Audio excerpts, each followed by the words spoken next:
Persephone would have been fine letting her enemy company know she, in fact, was the one keeping Malcolm in a secured prison cell.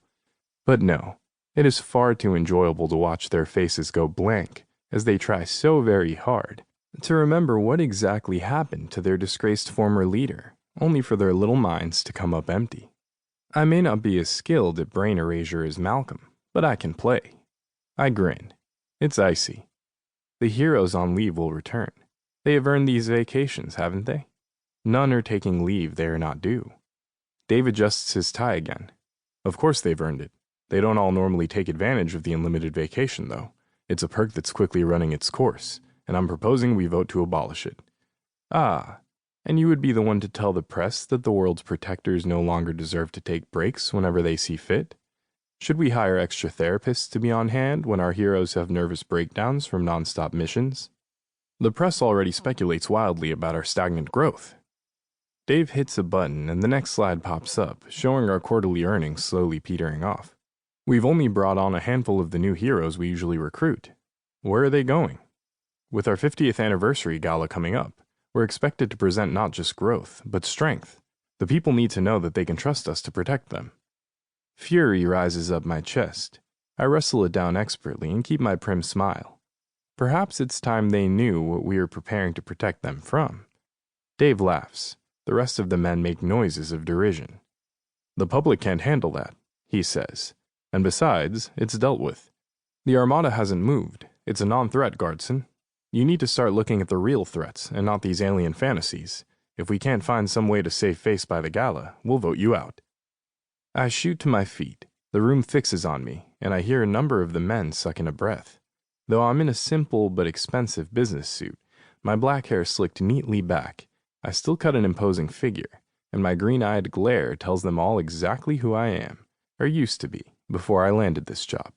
Not just Lucas Guardson, but the magician, capable of masterful illusion and artful sleight of hand. It's getting quite tiring how often I must remind these fools who they serve. Heroes Org is in fine shape, gentlemen, I say, my words low but sweet as honey. We are still profitable, and despite what you may have been falsely led to believe, I do concern myself with the real threats.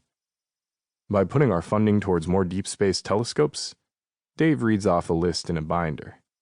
And donating money towards research on, what is this, force field generators? We have heroes who generate force fields. I grit my teeth. I've done what I can without their outright permission to prepare Heroes Org for the coming war, but I can very clearly see why Malcolm just mesmered them all. They're idiots. At least they haven't yet figured out that I've allied with Persephone, and am willingly sending her heroes to build a joint army. Let that remain a secret from these weaselly humans. Dave tosses his binder to the table and folds his arms across his chest. We're concerned you're not upholding the proper Heroes Org image, Guardson. Your ideals aren't lined up with ours. You're damn right. Is that so, and you all feel this way? A murmur ripples through the room, but most of them stay, decidedly, silent. I thought so, I say. Then I smile at Dave. It would seem your henchmen are as yet undecided on my unworthiness. Allow me time to prove to you that I am, as you said, upholding the proper Heroes Org image. Dave's face reddens. After a long moment, he's enjoying the pause, the power, and I hunger for the day when I can put this mortal in his proper place. He nods. You're on thin ice, though, Guardson, he tells me. A threat. I fist my hands, feeling a swell of my magic pull at the tips of my fingers.